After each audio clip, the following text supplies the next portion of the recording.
வேலூர்ல நடந்த பிரச்சார பொதுக்கூட்டத்துல விஜய் பேசின குட்டி ஸ்டோரிய காட்டமா விமர்சிச்சு பிக் பாஸ் ஜோலி வீடியோ ஒண்ணு வெளியிட்டு இருக்காங்க. அதுல விஜயன்னா தமிழக வெற்றி கழகத்தால 50 பேர் ஏற்கனவே இறந்துட்டாங்க.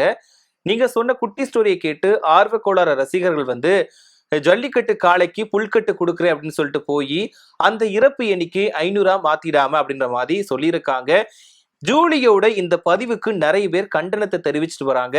ஜூலி அந்த வீடியோவில் என்னென்ன சொல்லியிருக்காங்க, எதை பத்தி பேசியிருக்காங்க, விஜய் அந்த குட்டி ஸ்டோரியில என்ன சொல்லியிருக்காரு அப்படிங்கறத பத்தி இந்த பதிவுல விரிவா பார்க்கலாம். அதாவது வேலூர் பிரச்சார பொதுக்கூட்டத்துல விஜய் வழக்கம் போல ஒரு குட்டி ஸ்டோரியை சொன்னாரு.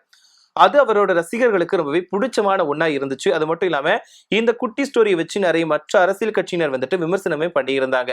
இது ஒருவரும் இருந்தாலும் இப்பவும் பிக் பாஸ் ஜூலி வந்துட்டு இந்த குட்டி ஸ்டோரி தொடர்பா ஒரு வீடியோ வெளியிட்டிருக்காங்க. அதுக்கு வந்துட்டு நிறைய பேர் திட்டி தீக்குறாங்க. இவளுக்கு வேற வேலையே கிடையாது, இவங்க வந்தாலும் இந்த மாதிரி தான் பண்ணுவாங்க, தேவையே இல்லாத வேலை, பப்ளிசிட்டிக்காக என்ன வேணாலும் பண்ணுவாங்க அப்படின்ற மாதிரி ஜூலிக்கு நிறைய பேர் வந்து எதிர்ப்பை தெரிவிச்சிருக்காங்க. எதுனா இந்த வேலூர் பிரச்சார பொதுக்கூட்டத்துல விஜய் வந்து ஒரு குட்டி ஸ்டோரியை சொன்னாரு. அந்த குட்டி ஸ்டோரி என்ன அப்படின்னா, ஒரு ஊர்ல இருக்கக்கூடிய ஒரு இடத்துல வந்து காளை வந்து ரொம்பவே ஆக்ரோஷமா இருக்கு, மண்ணை சீண்டிக்கிட்டு இருக்குது. அந்த காளையை அடக்கக்கூடிய ஒரு நபர் வந்து வெளியூருக்கு போயிட்டாரு. ஆனா மத்த யாராலையுமே அந்த காளையை வந்து அடக்க முடியாது. அங்க இருக்கக்கூடிய பெரியவங்க மக்கள் எல்லாருமே அதை பார்த்துட்டு இருக்காங்க. ஆனா ஒரு சில மாட்டை அடக்குறேன்னு சொல்லிட்டு அங்க போறாங்க. அந்த காளையுமே எல்லாத்தையுமே தூக்கி வீசிடுது.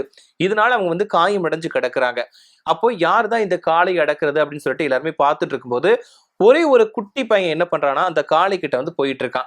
அப்போ அங்க இருக்கிறவங்க என்ன சொல்றாங்க அப்படின்னா, டேய், காளை அடக்கிறதுக்கு பெரியவங்களாலேயும் முடியல, நீ எப்படி போற அப்படின்ற மாதிரி சொல்றாங்களாம். உடனே அந்த பையனும் எதை பத்தியும் கண்டுக்காம அந்த காளை கிட்ட போறான். அப்போ அந்த காளையுமே ஆக்ரோஷமா இந்த பையனை முட்டுறதுக்காக வருது. உடனே அந்த காளை பக்கத்துல வந்த உடனே அந்த குட்டி பையனும் தன் பாக்கெட்ல இருந்த புல்லுக்கட்டை தூக்கி கொடுத்துடுறானா. உடனே அந்த காளையுமே ஆக்ரோஷமா இருந்ததை தாண்டி அந்த புல்லுக்கட்டை சாப்பிட ஆரம்பிச்சிருது. உடனே அந்த பையனும் புல்லுக்கட்டை கொடுத்துக்கிட்டே புல்லு இருக்கிற இடத்துக்கு அந்த மாட்டை வந்து மேய்ச்சலுக்காக கொண்டு விட்டுறான். இதை பார்த்து எல்லாருக்குமே ரொம்பவே ஷாக் ஆயிடுறாங்க. எப்படி பெரியவங்களாலேயும் முடியல, இந்த பையன் எப்படி பண்ணா அப்படின்னு சொல்லிட்டு அங்க இருந்த ஒரு பெரியவர் கூப்பிட்டு அந்த பையனை கேட்கிறாரு. அப்போ அந்த பையன் சொல்றான், மாடு வந்துட்டு ஆக்ரோஷமா இருந்த மாதிரி தெரியல, அது வந்து கோவமா இருந்த மாதிரி எனக்கு தெரியல, அது பசியா இருந்துச்சு, அதனாலதான் நான் புல்லுக்கட்டை கொடுத்த உடனே அது சாந்தமாயிடுச்சு, அது வந்து மத்தவங்களுக்கு தெரியல அப்படின்ற மாதிரி சொல்லியிருந்தாரு. இதுல விஜய் வந்து அந்த காளை மாடு அப்படிங்கிறத வந்து அரசியல் களத்தை குறிப்பிட்டு பேசியிருக்காராம். அதாவது தமிழ்நாடு அரசியல் களத்தை வந்து காளை அப்படின்னு சொல்லியிருக்காரு. அந்த காளை அடக்கிறதுக்கு போன, அதாவது அந்த காளைக்கு புல்லுக்கட்டு கொடுக்கக்கூடிய சிறுவன் தான் தமிழக வெற்றி கழகம் அப்படின்ற மாதிரி மென்ஷன் பண்ணி சொல்லியிருக்காரு. அப்போ இவர் வந்து அந்த காளை தூக்கி வீசின மத்த நபர்கள் யாரு அப்படிங்கறத அவர் எதை மென்ஷன் பண்ணி சொல்லியிருக்காரு அப்படிங்கிறது எல்லாருக்குமே தெரிஞ்சிருக்கும். இந்த குட்டி ஸ்டோரி தான் நேத்து ஃபுல்லாவே ரொம்பவே வைரலா போச்சு. அதுக்கு நிறைய பேர் விமர்சனம் பண்ணியிருந்தாங்க, நிறைய பேர் வந்து கண்டனம் தெரிவிச்சிருந்தாங்க, நிறைய பேர் வந்துட்டு ஒவ்வொரு விதமான விஷயங்களை வந்து சொல்லியிருந்தாங்க. இதுல புது என்ட்ரியா இப்போ பிக் பாஸ் ஜூலியும் வந்து இணைஞ்சிருக்காங்க. அதுல வீடியோவில் விஜய்க்கு எதிராக பேசி போட்டிருக்காங்க. இப்போ பிக் பாஸ் ஜூலியை பொறுத்த வரைக்கும் அவங்க வந்து ஜல்லிக்கட்டு மூலமா தான் ஃபேமஸ் ஆனாங்க. ஜல்லிக்கட்டுக்கு வந்து ஜல்லிக்கட்டு நடத்தணும், தமிழ்நாட்டுல கண்டிப்பா ஜல்லிக்கட்டு வேணும் அப்படின்னு சொன்னதுல போராடினவங்கள ஒருத்தவங்க தான் ஜூலி. இந்த போராட்டத்தின் மூலமா ஜூலி வந்து ரொம்பவே பிரபலம் அடைஞ்சாங்க. அது மட்டும் இல்லாம வீர தமிழச்சி அப்படின்னு சொல்லிட்டு அவங்க வந்து தூக்கி வச்சு கொண்டாடினாங்க அந்த டைம்ல. இந்த ஒரு ஃப்ரேம்க்கு அப்புறமா இவங்க வந்து பிக் பாஸ் வீட்டுக்குள்ள போனாங்க. பிக் பாஸ் ஜூலி வந்துட்டு இந்த ஜல்லிக்கட்டு மூலமா பிரபலம் அடைஞ்சதுக்கு அப்புறமா இவங்களுக்கு பிக் பாஸ் வீட்டுக்குள்ள போறதுக்கு வாய்ப்பு கிடைச்சது. அதுவும் சீசன் 1ல போனாங்க. அதாவது சீசன் 1ல வந்துட்டு எல்லாருமே பெரிய பெரிய ஆளுங்களா போகும்போது ஜூலி மட்டும்தான் தமிழ்நாட்டு மக்களை ஒரு அதுல ஜூலி மட்டும்தான் ஒரு தமிழக மக்கள் சார்பில் ஒரு பொதுவான ஒரு சாதாரண குடும்பத்துல இருந்து போனாங்க அப்படின்றதுனால அவங்களுக்கு வந்து ஆதரவு நிறைய இருந்துச்சு. அது மட்டும் இல்லாம ஜல்லிக்கட்டுல ரொம்பவே பிரபலம் அடைஞ்சதுனால இவங்களுக்கான ஆதரவு நிறைய இருந்துச்சு. ஆனா பிக் பாஸ் வீட்டுக்குள்ள ஜூலி பண்ண ஒரு சில விஷயங்கள் வந்து யாருக்குமே பிடிக்கல. அது மட்டும் இல்லாம ஜூலிக்கு வந்து நிறைய எதிர்ப்புகள் தான் கிளம்பிச்சு. ஓவியா சொல்லாததை சொன்னதா சொல்லி ஒரு டிராமா பண்ணி ஆக்டிங் பண்ணி நிறைய விஷயங்கள் பண்ணதுனால ஜூலிக்கு எதிராக நிறைய பேர் திரும்பினாங்க. அதுக்கப்புறமா ஜூலிக்கு இருந்த ஆதரவு கொஞ்சம் குறைஞ்சு போச்சு அப்படின்னு தான் சொல்லணும். பிக் பாஸ் வீட்டை விட்டு அவங்க வெளிவந்ததுக்கு அப்புறமாவும் அவங்களுக்கான எதிர்ப்பு நிறையவே இருந்துச்சு. ஏன்னா அவங்க பேசின பேச்சுகள், அப்போ ஜல்லிக்கட்டுல போராடும் போது ஜூலி வேற மாதிரி இருந்தாங்க, பிக் பாஸ் வீட்டுக்குள்ள போகும்போது வேற மாதிரி இருக்கிறாங்க அப்படின்ற விமர்சனங்களும் சந்திச்சுட்டு வந்தாங்க. பிக் பாஸ் வீட்டை விட்டு வெளியே வந்ததுக்கு அப்புறமாவும் ஜூலிக்கு எதிராக தான் நிறைய பேர் பேசிட்டு இருந்தாங்க. அதுக்கப்புறமா ஒரு சில படங்கள்ல நடிச்சுட்டு இருந்தாங்க. பட் அதுக்கப்புறமா என்ன பண்றாங்க ஏது பண்றாங்க அப்படின்னு தெரியல. இப்போ அவங்களுக்கு திருமணமுமே வந்து நடந்துருச்சு. இந்த முன்னிலையில தான் இப்போ ரீசெண்டா இப்போ விஜய் பேசின குட்டி ஸ்டோரி தொடர்பா ஜூலி வந்து ஒரு வீடியோவை வெளியிட்டிருக்காங்க. அதுக்குமே நிறைய பேர் வச்சு விளாசிக்கிட்டு வராங்க. ஹாய்ண்ணா ஜூலி, இப்போதான் உங்களுடைய வேலூர் பரப்புரை பார்த்தேன். ஆஸ் யூஷுவல் இந்த பரப்புரையிலே ஒன்றும் இல்லைன்னு வச்சுக்கோங்க. இந்த ஜல்லிக்கட்டு காளையை பற்றின ஒரு குட்டி ஸ்டோரி ஒன்று சொல்லியிருந்தீங்கன்னா அதை கேட்டதுக்கப்புறம் என்னால் பேசாமல் இருக்க முடியல. நீங்கள் வாட்டுக்கு போகிற போக்கில் ஜல்லிக்கட்டு காளை நின்றுச்சு, அதுக்கு புல்லுக்கட்டை காமிச்சு ஒரு குழந்தை கூட்டிகிட்டு போய் ஓரமாக விட்டுச்சு அப்படின்னு சொல்லிட்டு போயிட்டே இருப்பீங்க. உங்களோட கட்சியில் இருக்க பாதி பேர் மைனர் ஆளுங்க. நானும் போய் புல்லுக்கட்டை காட்டுறேன்னு சொல்லி ஏதாச்சும் ஒன்று கணக்கு ஆயிடுச்சுன்னா என்ன பண்றது? 50-50ஆவே இருக்கட்டும்னு 500 ஆக்கிடாதீங்க. கஷ்டப்பட்டு எல்லாரும் போராடி ஜல்லிக்கட்டு பெர்மிஷன் வாங்கி வச்சிருக்கோம். இன்னைக்கு அது ப்ராப்பராகவும் நடந்துட்டு இருக்கு.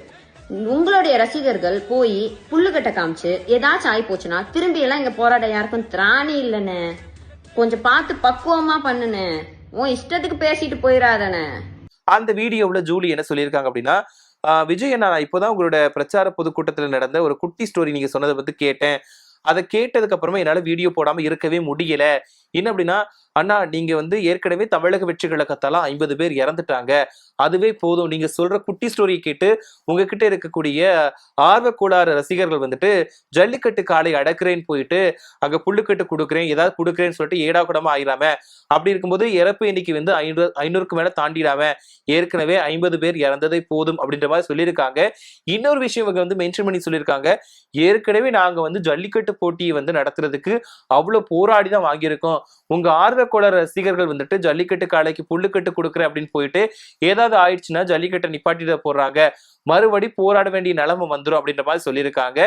அது மட்டும் இல்லாம இவங்க ஒரு வீடியோ வெளியிட்டு கீழே ஒரு கேப்ஷனுமே கொடுத்திருக்காங்க. அதாவது கேள்வி கேட்கறது அப்படிங்கிறது உரிமை, இது வந்து ஜனநாயக நாடு. அது மட்டும் இல்லாம பிரபலங்களா யார் வேணாலும் இருக்கலாம், ஆனா அவங்களுக்கு இருக்கக்கூடிய பொறுப்பு அப்படிங்கிறது முக்கியம் அப்படின்ற மாதிரி ஒரு சில வார்த்தைகளும் கேப்ஷன் பண்ணி போட்டிருக்காங்க.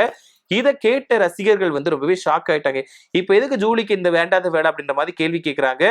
ஜூலிக்கு வந்து பப்ளிசிட்டி ஆகிறதுக்கு தான் இது ஒரு வேலை. இவங்க ஏதாவது ஒரு விஷயத்த பேசினாதான் பப்ளிசிட்டியா இருக்க முடியும், ட்ரெண்டிங்ல வர முடியும் அப்படிங்கிறதுக்காக ஏதோ ஒண்ணு பண்றாங்க. அது மட்டும் இல்லாம இவங்க வந்துட்டு வேற இடத்துல காசு வாங்கிட்டு கூட இப்படி பேசலாம் அப்படின்ற மாதிரி சொல்லியிருக்காங்க.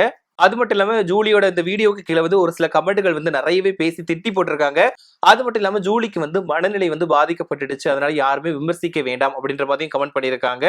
தேவையில்லாம ஜூலியை பத்தி பேசாதீங்க, அவங்களுக்கு வந்து கொஞ்சம் கூட அறிவு கிடையாது, அவங்க வந்து மத்தவங்ககிட்ட காசு வாங்கிட்டு இப்படி பேசுறாங்க, அதனால அவங்களுக்கு வந்து வேற எதுவும் பண்ண தெரியல போல அப்படின்ற மாதிரி பேசுறாங்க. பப்ளிசிட்டிக்காக இந்த மாதிரி கேவலமா பண்றாத அப்படின்ற மாதிரியும் ஜூலிக்கு எதிராக நிறைய பேர் திட்டி போட்டுட்டு இருக்காங்க. அது மட்டும் இல்லாம ஜூலி நீ வந்து ரெடியா இரு, உனக்காக நாங்க வந்து வீடியோ எடிட் பண்ணிட்டு இருக்கோம், கண்டிப்பா அடுத்த வீடியோ உனக்காக வரும் அப்படின்ற மாதிரியும் கமெண்ட் பண்ணிட்டு இருக்காங்க. சோ இப்போ ஜூலி பேசின இந்த வீடியோ தான் ரொம்பவே வைரலா மாறி இருக்கு. அது மட்டும் இல்லாம அவருக்கு எதிராக மற்ற பேர் கமெண்ட் பண்ணிட்டு வரதும் ரொம்பவே வைரலா மாறி இருக்கு. இந்த பிரச்சார பொதுக்கூட்டத்துல விஜய் குட்டி ஸ்டோரி மட்டும் இல்லாம ஆளும் அரசாங்கத்தை பத்தியும் குறை சொல்லி போயிட்டு இருந்தாரு. அதாவது நீங்க இருக்கக்கூடிய ஆட்சியாளர்கள், அரசாங்க அதிகாரிகள், அது மட்டும் இல்லாம அமைச்சர்கள், மத்த எல்லாருமே வந்துட்டு நீங்க ஆட்சிக்கு வர்றதுக்கு முன்னாடி, அதாவது நீங்க அரசியலுக்கு வர்றதுக்கு முன்னாடி உங்களோட சொத்து மதிப்பு எவ்வளவு, நீங்க வந்து இப்போ அரசியலுக்கு வந்ததுக்கு அப்புறமா எவ்வளவு சொத்து மதிப்பு அப்படிங்கறது வெளிப்படையா சொல்ல முடியுமா அப்படின்னு சொல்லிட்டு ஒரு ஓப்பன் சேலஞ்ச் வந்து விட்டுருக்காரு. அது மட்டும் இல்லாம எனக்கு ஒரு புதிய நண்பர் கிடைச்சிருக்காருப்பா, அவர் தாப்பா முதலமைச்சர் மு க ஸ்டாலின் அப்படின்னு சொல்லிட்டு ஒரு குண்டு தூக்கி போட்டிருக்காரு. எல்லாரும் வந்துட்டு முதலமைச்சர் இவரோட நண்பரா அப்படின்ற மாதிரி ஷாக் ஆகி பார்க்கும்போது அவர் வந்து ஒரு விஷயத்தை குறிப்பிட்டு பேசியிருக்காரு. என்ன அப்படின்னா, சமீபத்துல முதலமைச்சர் மு க ஸ்டாலின் வந்து ஒரு பேட்டி கொடுத்திருந்தாரு. அதுல எனக்கு பகையாளிங்க அப்படிங்கிறது யாரும் கிடையாது, எல்லாருமே என்னோட நண்பர்கள் தான் அப்படிங்கிறத பொதுவா பேசியிருந்தாரு. அதை குறிப்பிட்டு தான் என்னோட புது நண்பர் முதலமைச்சர் மு க ஸ்டாலின் அப்படின்ற மாதிரி சொல்லிட்டு, என்னோட நண்பர் எதுக்காக கரூர் விஷயத்துல வந்து எனக்கு சப்போர்ட் பண்ணல அப்படின்னு தெரியல, எனக்கு எதிராக எதுக்கு பழி போட்டார் அப்படின்னு தெரியல. அவர் முதலமைச்சர் மு க ஸ்டாலினுக்கு வந்து நண்பர்களா வந்து மக்கள் இருக்க முடியாது, கண்டிப்பா ஊழல், அது மட்டும் இல்லாம லஞ்சம், இதாதான் இருக்க முடியும், மற்றபடி அவருக்கு வந்து நண்பர்கள் வேற யார் இருக்க முடியும் அப்படின்ற மாதிரி கேள்வி எழுப்பியிருக்காரு. இன்னொரு பக்கம் 2026ல தமிழக வெற்றி கழகம் தான் கண்டிப்பா ஆட்சி அமைக்கும், நானும் மக்களும் ரத்தமும் சதையும் எலும்பும் தோளும் மாதிரி அப்படின்ற மாதிரி சொல்லியிருக்காரு. அவங்கள திட்டினா என்ன திட்டின மாதிரி, என்ன திட்டினா அவங்கள திட்டின மாதிரி அப்படின்ற மாதிரியும் விஜய் சொல்லியிருக்காரு. இப்படிப்பட்ட இருக்கக்கூடிய சூழ்நிலையில தான் இப்ப ஜூலி ஒரு வீடியோ வெளியிட்டு பாண்டடா வாங்கி கட்டிட்டு இருக்காங்க. சோ இதை பத்தி நீங்க என்ன நினைக்கிறீங்க? ஜூலி பேசுனது கரெக்டா தப்பா அப்படிங்கிற உங்களோட கருத்துக்களை மறக்காம சொல்லுங்க.